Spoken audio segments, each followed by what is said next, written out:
Hello, what's up guys, welcome back to my channel, and for today's video I'll be looking at Skylords Reborn and I'll be showing you how I complete Blight on expert difficulty by using only nature cards. So this will be in line with the natural selection challenge 2.7. Today for Bad Harvest, I played it in a group and it would definitely be super hard to win it on pure nature, so I'm not sure if I will do a video on Bad Harvest solo by using a pure nature deck. Definitely not very sure if I can even accomplish that, but for today we'll be looking at Blight on expert difficulty with me soloing the map using nature card, and this is my deck. So I'll be showing you the step by step on how you can gain your monuments, or like when is the correct timing for you to capture monuments and also push through bases, and what is some of the recommended steps to take. So without further ado, let me just run you through my gameplay. And in the beginning it's very straightforward. You just want to take down the Bandit tent over on the left side. Make sure that you are on player position 4. So also on the player 4 side, you'll be attacking the left side of the map. In the beginning, very easy. Just summon a couple of Wind Weavers up to 4 and take down some of these like Bandit birds over here. So these are the patrolling birds. After you kill them, they will spawn again from the Bandit tent. Obviously all of the units here, they will spawn again after killing, so make sure to take down the spawning camp as quickly as possible. So after that, take down the Bandit launcher and also the Bandit birds. And now just take down the units, but what you can also do is to straight away attack the Bandit tent. If you destroy the Bandit tent first, the Bandit birds will not spawn, so I recommend you to just maybe ignore a lot of these like Bandit units, cast ensnaring roots on the Bandit bouncer, and straight away take down the Bandit tent so that the Bandit birds will not spawn. So in the beginning, very straightforward. Just a couple of Wind Weavers is able to take down the Bandit tent. Very simple. Cast Surge of Light to heal your units, of course. And you should be able to destroy this Bandit tent within at least like 1 minute to spare. And just make sure to use a lot of this time. And when it's about like 10 to 15 seconds or even like earlier, you will want to run back to your base. For me, it's about 20 seconds. Run back to your base because you have to defend against the first Bandit wave that you will be feeling to destroy the garrisons. So a couple of Bandit units will be spawning here, and the main problem with this are the Bandit snipers. They are long range attacks. So have a couple of like Wind Weavers over here to destroy a lot of these like small Bandit units and also cast ensnaring roots. So what I would recommend is to attack the smaller units first, because they are a little bit of a threat rather than the Bandit sniper. The reason is because, as you can see, I'm just giving you an example, the Bandit sniper is unable to kill off your small units because your small units have like 6 individual little units, and as you can see, the Bandit special attacks will not be able to wipe out your Wind Weavers even though they deal the maximum damage. So after like taking down one of your Wind Weavers, left 5 units in your squad, they will have to slowly attack your Wind Weavers one by one to kill off the individual troops, which is why I think it's much more important to take down the small units first rather than the Bandit sniper. So that's what I would recommend. So once done, the next step is to take down this base, or even before you take down this base, what you can also do is to take down the Bandit tent over here, because after a while, if the garrisons are not destroyed, they'll continuously just spawn Bandit units even if you destroy or eliminate all of it. So what I recommend is, after taking down some of the people here, and if these like Bandit steel guards are not aggroed to your army, you should straight away go to the Bandit tent, destroy the Bandit tent. And the reason why it is also beneficial is because later when you reclaim your monument here, the main problem is all these Bandit snipers that I think is really annoying of its long range attacks. That it is a little bit tougher to counter, and the cards that we'll be using to counter is Parasite, because it can easily kill off Bandit sniper and they can pass the Parasite to another Bandit sniper. So that is the main thing that we want to do. And again, the reason why I see 2 different groups is because the garrison above will come down to the spawning bases at the bottom over here. So make sure to take down as many Bandit tents as possible so that you're able to just minimize the amount of Bandit units that will be coming to be stationed at your first monument. Yeah, and with this, your monument is really tough to save because you have to defend against 2 different small first garrison and also 2 second garrison buildings, which is the right and the left side. And there's just a ton of crazy bandit units that will be spawning, and you can't take them down with tier 1 units. And this is the reason why you have to quickly clear off the bandit base over here, because you don't really have a lot of time to construct your monument.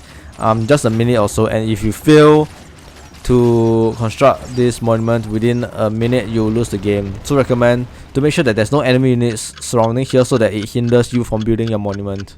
And use this remaining time to just clear some of these like little bandit units over here, because we want to claim the power wells later on in the game. So it's very important to just make use of this time to clear the bandit units, or even if you have time, you can just clear some of the units here before the last garrison comes. So this will be quite a long game, because there'll be a lot of things getting destroyed and you have to reclaim it back, and it's just so many different camps to destroy in this game, and also to deactivate the counter magic aura of the bandit lieutenant.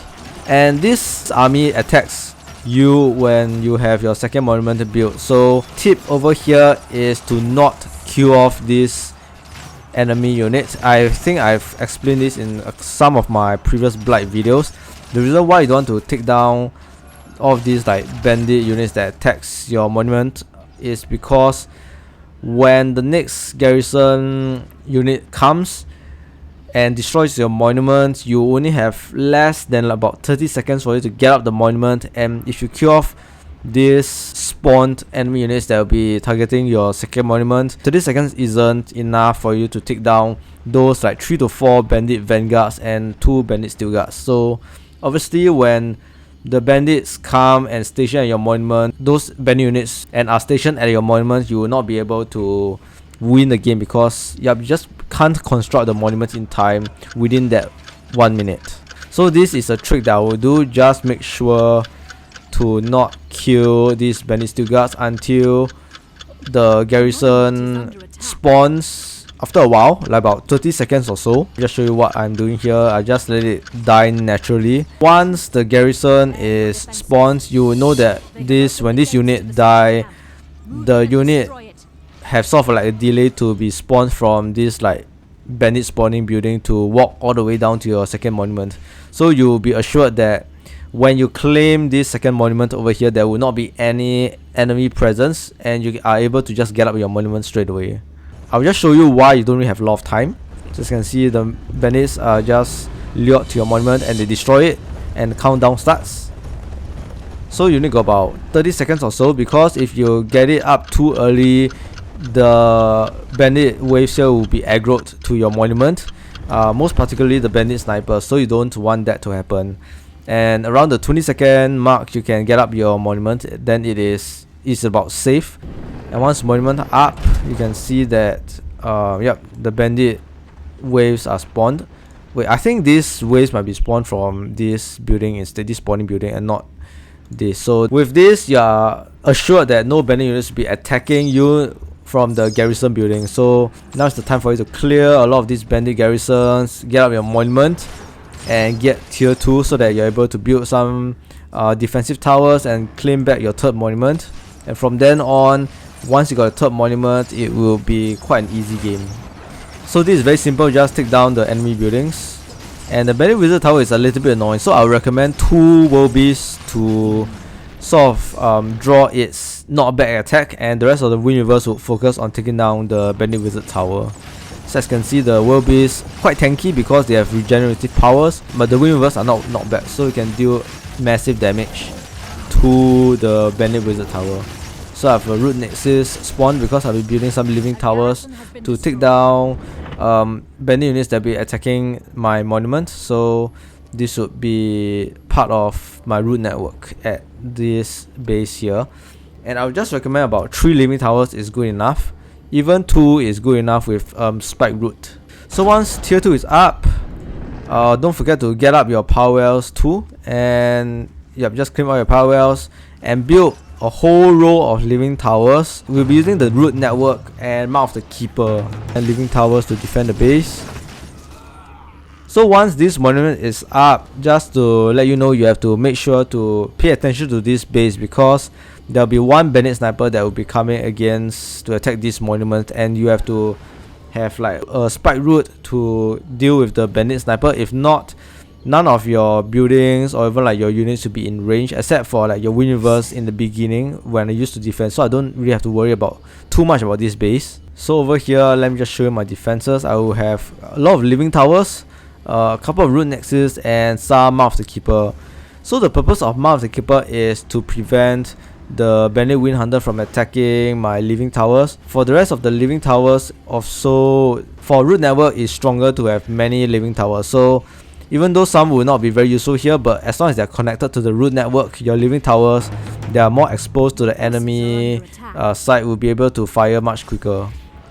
And take a look over here at my base. As I've mentioned, the bandit sniper, it is one that you have to take note of, so make sure to always have a unit that will attack the bandit sniper after those little other bandit minions are destroyed. This is how my base would look like. A couple of Mouth of the Keeper, living towers, and breeding grounds. And the spike routes, also part of the root network, will be able to take down a lot of the ground units quickly, because they do pretty decent ground damage. And yup, let's lure the units, and I'll show you how I can take down this whole lot of bandit units. So what will be helpful is to have ensnaring roots, so that you root them there and the spike roots will just continuously attack the soul hunters. Also, sadly, the spike roots are in range with the wind hunter, so I recommend the spike roots to be moved further back, stick right next to the living tower, so that the wind hunters won't be in range with the spike roots, because it will be silenced by the Mouth of the Keeper. And as you can see, the bandit snipers are really annoying. They are the main reason why my spike roots die. But not to worry, you have a lot of CC spells, Curse of Oink, and even Parasite for you to take down the bandit sniper. So one single cycle of the Parasite would be able to kill off the bandit sniper, and it will move on to another bandit sniper to kill it again. So yep, creeping paralysis, and you got Curse of Oink. It will be quite easy to take down a lot of these like bandit units. Yep, spike root to take care of the bandit sniper, and world beast to lure those units again, so that I can take them out with my spike root. Also, not to forget to look after your monument base over here. Alright, let's take a look over here. So as you can see, my spike roots probably have to go further up to kill these remaining melee units, because they'll just go back to the base. So I'll have to require another spike route to form another further root networks for me to be able to take down all of these bandit units. And once done, very simple. You'll get your tier 3, and with tier 3 you're able to get tier 4, and with tier 4 you can run the map. As long as you get your tier 3, the hardest part of this map is done. And yup, tier 3 is up. And also, if you are confident that you are able to defend this base well, you can bring up your power wells. What I like to do is to build root nexus to connect the rest of my living towers to the spike root, because this will form a really strong root network, and 2 spike roots with just summon like 2 to 3 living towers is able to take down a lot of these giant like bandit garrison waves that will come and attack your base. So not to worry, it can tank a lot of the bandit waves, so just recommend you to get living towers up and some spike roots and Mouth of the Keeper. Also, I got Wheel of Gifts, so this would help make my units stronger, tankier, deal more damage. Yeah, Swamp Drake is my tier 3 card to use. Flying units. For Bandit, they don't really have good anti-air, so Swamp Drakes are the best card to use. Yeah, so once you got tier 3, have Swamp Drakes to just take down this base over here to get tier 4. At first, you might be scared that your base will be attacked, your base over here, because of the garrisons at the right hand side, but they take a while to spawn. So make sure to make use of this time for you to get tier 4 and destroy this base. Deactivate the counter magic generator. The bandit gunner is quite strong, and I would recommend you to use the sleep ability to take down a lot of these like bandit units, because yeah, once you use the sleep ability, they won't be able to attack you for at least about 5 seconds or so, or 3 seconds. 3 seconds. Yeah, so you got quite a lot of time I didn't really make the best use of my time, and even though I didn't make the best use of my time, as you can see, it's kind of almost destroyed the base over here, and the bandit waves are just coming. So I'll just show you how easy it is that the bandit waves will be killed by some of your living towers and spike root. So I'll just show you right here. So, see, because of the strong root network that we have on all the living towers over here, it is so easy to take down the bandit units here. It's just the bandit sniper which is quite annoying. You just have to cast parasite. If you don't have parasite, you can cast thunderstorm to take down the bandit snipers. See, the living towers fires quite quickly because of the root network. So yeah, you can see very simple, even though there's really a ton of bandit waves that is attacking you.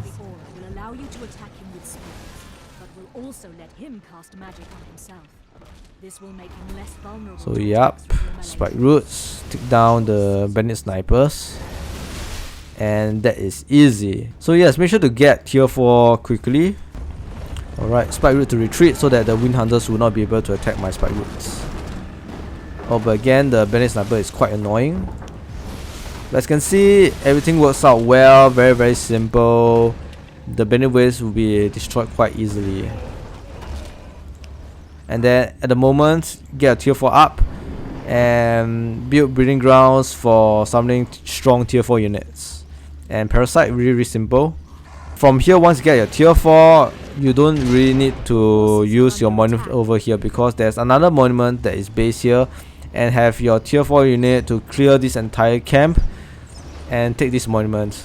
So the tip is, when you destroy this bandit barracks, no wind hunter will be coming to attack your monument over here. So you don't really have to build a lot of towers to defend this monument once the bandit barrack is destroyed. So just make sure to just take down the spawning camps and take down all of the buildings, the units. Just make sure to just clear everything. Also, what I can do is not build any towers and straight away take down this bandit lieutenant, so that you can just go off and destroy the spawning buildings immediately. So what I do to help me run this game more smoothly is to have live stream, and I've shown this in quite a few of my gameplays. The live streams are really good in taking damage for your unit, so they're sort of like the dreadnought of nature faction, and I find them very useful for solo maps because you don't really have to spend a lot of healing spells to heal up your unit, and in that case you will have more healing spell charges and you don't have to worry about your units dying. So I will summon 2 live streams. Of course, make sure to deactivate the counter magic aura so that your ranged units can kill off the bandit lieutenant.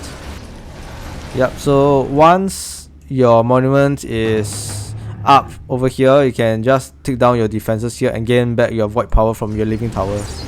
So as you can see with live stream, even though I don't really have a lot of friendly units, it is quite easy to take down the bandit lieutenant, because as you can see, damage taken by my unit is not a lot.